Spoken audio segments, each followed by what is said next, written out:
ብራዬ ቲክታክ ላይ ብቅ ብሏል። ቤተሰብ ሰላም እንዴት ቆያችሁ? ደህና ናችሁ ወይ? እኔ በጣም ደህና ነኝ፣ እግዚአብሔር ይመስገን። ባላችሁበት ሰላማችሁ ብዝት ይበልኝ።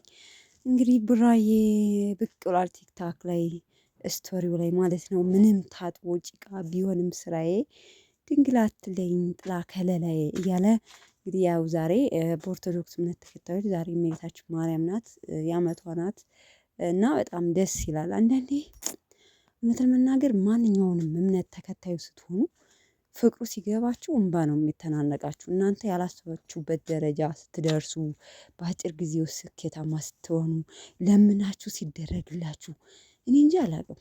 ይሄ ነው ለማለት በጣም ነው የሚከብደው እውነት ለመናገር እና አንዳንዴ አሁን ትናንትናም እውነት ለመናገር አዶናይ ታውቁታላችሁ እንግዲህ አዋርድ ላይ አሸንፎ ሲዘምር መድረኩ ላይ እውነት ለመናገር ስሜቱን ራሱ ነው የሚያውቀው፣ ምን እንደተደረገለት የሚያውቀው ራሱ ነው። እና በጣም ነው ደስ የሚላችሁ በቃ። እና ብራዬም ሁሌም ለማመስገን ወደ ኋላ አይልም በነገራችን ላይ እና አየዋለሁ ብዙ ጊዜ እና ብራዬ ከዚህ በላይ ካሰብክበት ደረጃ ታደርሰህ። ሲቀጥል ቅድም በለቀቅኩት ቪዲዮ ማለት ነው ብዙዎቻችሁ ሀይሚ አይደለችም ሀይሚ አይደለችም እያላችሁ ነው። በነገራችን ላይ ብሩኬን ኢንስታግራም ላይ ፎሎ ካደረጋችሁት ዙም አድርጋችሁ እዩት። እኔ ደጋግሜ አይቼ ነው በነገራችን ላይ እንግዲህ ምናልባት ተሳስቼም ሊሆን ይችላል።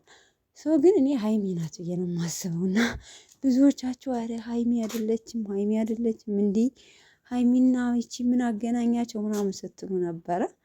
ሰው እንግዲህ ለማንኛውም ሰው ብሩኬ ከሄደበት ቦታ ላይ ሀይሚ የምትቀርበት ምክንያት ምንም ነገር የለም። ደግሞ ስታይሉ ምናምን አስያችሁ ከሆነ ቁመቷ ሁለመናዋ እሷ ነው የምትመስለው። እና ዙም ስክሪንሽት አድርጋችሁ እስኪ ዙም አድርጋችሁ ለማየት ሞክሩ ማለት ነው። ለማንኛውም እስኪ ዛሬ እንግዲህ በቅመሟ ቤት እንጠብቃለን ቤተሰብ። መልካም ቆይታ